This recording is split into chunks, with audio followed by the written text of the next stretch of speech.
La falta que en ocasiones tenemos nosotros como iglesia son consecuencias, hermano, de no vivir delante de la presencia del Señor una vida de santidad, una vida de pureza. Son consecuencias, hermano, de decirle al Señor: este día no pude orar, pero el día de mañana quizás lo pueda lograr. Y pasamos días y tras días, hermano, quizás semanas o meses, o finalmente hacemos un estilo de vida de no orar, de no buscar la presencia del Señor. Y la vida, hermano, se había ausentado un poco, hermano, de la gloria del Señor. Aunque Dios, hermano, en alguna escritura dice la palabra que David, hermano, tenía el corazón conforme al de Jehová, caminaba en rectitud, en santidad. David había encontrado gracia en los ojos de Dios, pero también en los ojos, hermano, del pueblo de Israel. Sin embargo, la palabra nos enseña, hermano, que algo maquiavélico, que algo tenebroso, hermanos, empezó él a maquinar en sus pensamientos. Y le dice a alguno de sus súbditos, a alguno de sus encargados: ¿quién es esa mujer? Y le dicen: ella es Betsabé, esposa de Urías Eteo. Y David ordena, hermanos, diciéndole: pongan a Urías Eteo delante de la batalla, para que cuando empiece la guerra sea el primero en caer, el primero en morir. Porque tenía pensado, hermanos, quedarse con esa mujer, cuando la palabra del Señor enseña, hermanos, que delante de Dios hemos de vivir nosotros, hermanos, apasionadamente, enamorados del Señor. Hoy en día es una demanda, hermanos, que nos exige cada día, hermano, pureza y rectitud y santidad delante del Señor. La palabra de Dios sigue siendo la misma. Cada vez que yo leo la escritura, la Biblia me enseña que Jesucristo no ha cambiado, que Él sigue siendo el mismo de ayer, de hoy y por toda la eternidad. Que el día de ayer podemos vivir en santidad, pero ahora también podemos vivir en la santidad de Dios. El día de ayer vivimos, hermano, una vida placentera, una vida en rectitud con nuestra esposa, con su esposo, con sus hijos. Hoy podemos vivirla también. El diablo, hermano, se ha filtrado en los matrimonios, en la vida, en los hogares, en las congregaciones. Pero, hermano, hoy en día es un reto de decirle, hermano, al pecado, al diablo, a la maldad: basta ya de tanto pecado, basta ya de falta de santidad, de rectitud, de pureza. Hemos entregado nuestro corazón a un Cristo vivo, a un Cristo poderoso. El Señor derramó su sangre en la cruz del Calvario para que usted y yo fuésemos nuevas criaturas. Ya no andamos en la carne, andamos bajo el poder del Espíritu Santo de Dios. Tenemos que volver, hermanos, a los principios. Tenemos que volver, hermano, a ser hombres y mujeres apasionados de la gloria de Dios. Hombres y mujeres que se levantan de mañana, en la madrugada, buscando el rostro del Señor. No hay tiempo para pensar en ningún adulterio. No hay tiempo para pensar en fornicación o cualquier otro pecado de inmoralidad. Es tiempo de buscar la gloria del Señor. Porque Dios a mí me dio mi esposa, me dio mis hijos. El Señor le dio a usted su esposo, sus hijos, su esposa, para que vivimos o vivamos en santidad delante de la presencia de Dios. El problema, hermano, surge cuando nos separamos de la presencia de Dios. Hoy en día es común, hermanos. La palabra del Señor nos enseña, hermano, que honroso sea en todo el matrimonio y el hecho sin mancilla. Y no solamente ahí habla, hermano, acerca de algún pecado inmoral,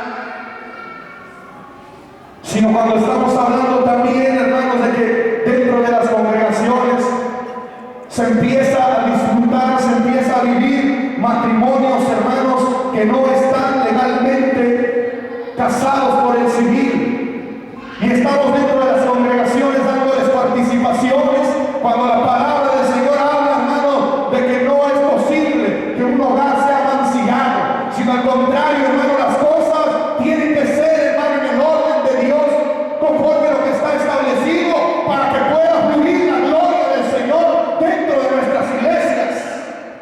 Hay mucho pecado, hermano, quizás que se está viviendo, pero nosotros, hermano,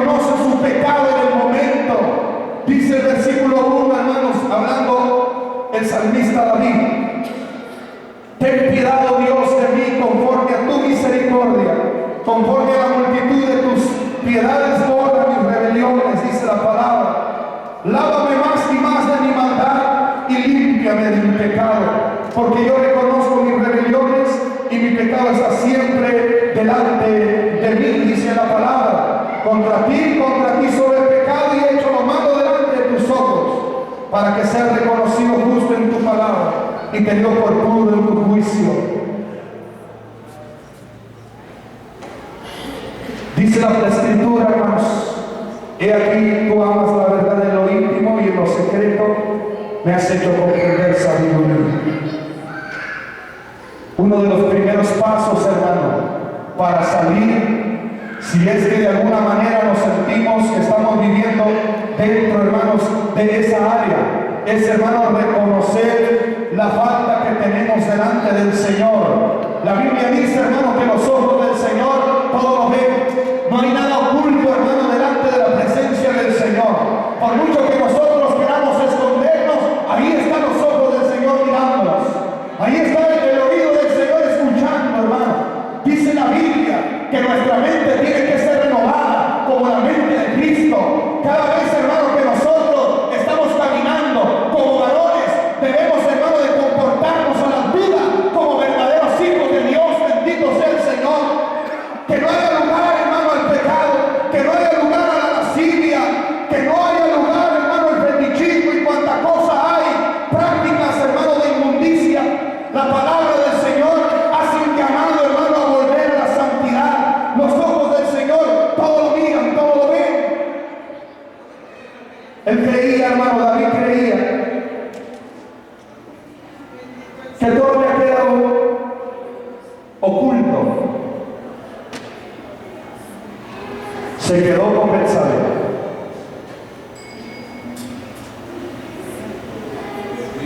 Cuando llegó el profeta Natán, lo comienza a platicar la historia de las ovejas. Por ahí, por el libro, si mal no recuerdo, que es el segundo libro de Samuel, algo así, capítulo 11, nos empieza a narrar la historia, ¿no? Y cuando le dice este hombre, era la única oveja que tenía. Y este otro tenía muchas, y cuando recibió visita, fue y tomó la oveja que tenía este única oveja este hombre, y la mató para darle de comer a ellos. David se enciende, hermano, en su coraje, y dice: el tal no merece vivir. Y Natán le dice: ese hombre eres tú. Teniendo tantas doncellas, tantas princesas, ¿por qué fuiste a tomar esa mujer? Nada queda oculto, hermano. Dios todo lo ve. Dios sabe, hermano, y dice la palabra en el Salmo 138 y hasta el 139. Aunque Jehová cumplirá su propósito en nosotros, dice la palabra, Él no va a desamparar la obra de sus manos. Pero también la palabra nos enseña ahí, hermano, diciendo que Él escudriña la mente y el corazón, que Él, hermano, va a lo más profundo de nuestra vida. Y, hermano, cada intención nuestra, el Señor la conoce, y el Señor hace un llamado a nuestra vida para, hermano, ser nosotros hombres y mujeres apasionados, hermano, para vivir delante del Señor. Hay muchas veces usted y yo nos ponemos a analizar y, hermano, no hay milagros frecuentemente en las iglesias. Ya el poder del Espíritu Santo en hablar en otras lenguas, hermano, se extraña. Cuando la gente, hermano, cae hacia el piso, hasta los pastores, muchos de nosotros nos sorprendemos, hermano. Creemos que eso es como un show o algo así similar. Ha habido personas, hermano, que han tratado de parar ese movimiento de parte de Dios, diciendo que los nuevos se pueden, hermano, asustar y se pueden ir de la iglesia. Y la iglesia, hermano, seguimos en un ritmo, hermano, ante este mundo cambiante. Y la gloria de Dios ya no se distingue, hermano, en la iglesia. No puede ser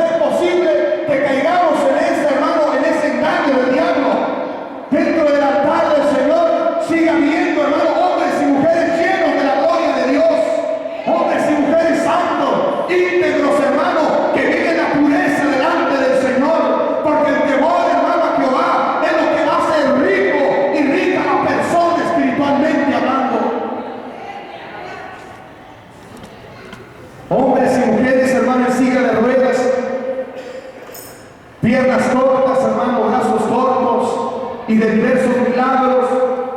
Es una ausencia en la iglesia, en muchas, porque aún todavía el Señor sigue glorificando su poder, su maravilla sigue proliferando por ahí en iglesias, hermano, que viven en la palabra del Señor, que no han renunciado, hermanos, a la santidad, que siguen apasionados, hermano, y reconocen, hermano, que dentro de la iglesia no se puede permitir, hermano, el pecado. No fluye, hermano. Cuando hay algo oculto ahí, llámese en el pastor o en los líderes de la iglesia no puede prosperar, no puede caminar. La Biblia nos enseña que el que encubre su pecado no prosperará, mas el que se aparta, hermano, lo confiesa, alcanza la misericordia de Dios. Si queremos una iglesia, hermano, viva, una iglesia que ame al Señor, una iglesia, hermano, que disfrute las maravillas y las manifestaciones del Espíritu Santo, es necesario, hermano, empezar a desarraigar el pecado que está afectando al pueblo de Dios. Y comienza uno a sentirse, hermano, más satisfecho delante del Señor. Dice la Biblia en el versículo 7: purifícame con hisopo y seré limpio, lávame y seré más blanco que la nieve. Hazme oír gozo y alegría y se recrearán los huesos que has abatido. Un hombre apasionado es aquel que suplica santidad a su vida.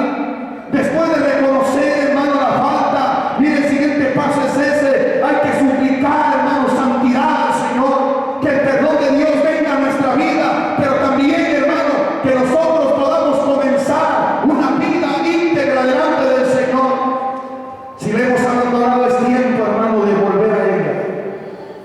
Si hemos percibido que hay mucho pecado, hermano, es tiempo de levantarse. Muchos hombres y mujeres se acercan, hermano, a mi persona y me dicen: hermano, en la iglesia está ocurriendo esto, en la iglesia está ocurriendo aquello, ¿qué debo hacer? ¿Qué debo hacer? Y yo lo remito con su pastor y vaya a dígale a su pastor.